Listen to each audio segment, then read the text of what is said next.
பார்த்துடலாம். First spin எங்கேயாவது கொடுப்பானுங்க, எல்லாம் எடுத்துன்னு இருப்பானுங்க. ஏன்னா ஒரு ஃப்ரீ ஐட்டம் கூட சீக்கிரமாக கொடுக்க மாட்டோம்.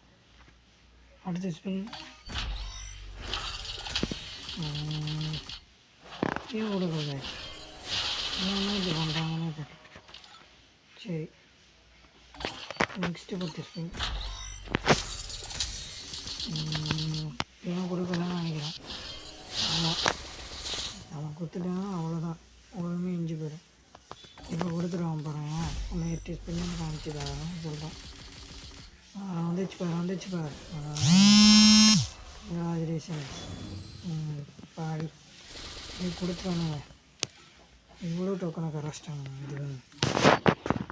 சரி கைஸ், நம்ம மறுபடியும் ஒரு புது வீடியோவில் பார்ப்போம். Until then ta ta bye bye, see you. Hello மக்களே, இன்றைக்கான வீடியோவில் என்ன பண்ண போகிறோம்னு பார்த்தீங்கன்னா, இப்போ வந்து பார்த்தீங்கன்னா புதுசாக ஈவெண்ட்டு கொலாபரேஷன்லாம் விட்ருக்காங்க ஜுஜுட்சு கைஸாக்கு. இது எப்படியோ நம்ம வீட்டுக்கு பொறுத்தல அது ஒரு விஷயம்னு வச்சுக்கோங்களேன். பரவாயில்ல, இந்த பண்டல் நல்லா தான் இருக்குது. ஓகே தான், எனக்கு இன்னும் அவ்வளோ பிடிக்கல. இப்போ பார்த்தீங்கன்னா நம்ம வந்து டேரெக்டாக இந்த வீடியோவில் போயிடலாம். நம்ம வந்து இந்த ஸ்கேரை தான் எடுக்க போகிறோம். ஸ்கேருக்கான ஸ்கின்னு பார்த்திங்கன்னா நல்லாயிருக்கு.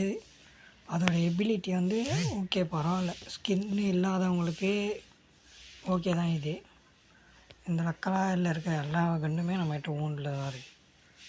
பார்ப்போம் எவ்வளோ டிஸ்பிளில் நம்மகிட்ட கிடைக்குதுன்னு இந்த ஸ்கேர். இது நம்ம எவ்வளோ லக்கு, இது லக்கு தான். லக்கு தரல, 41 ஸ்பின்னில் கேரண்டியாக தந்துடுவேன்னு போட்டிருக்கு.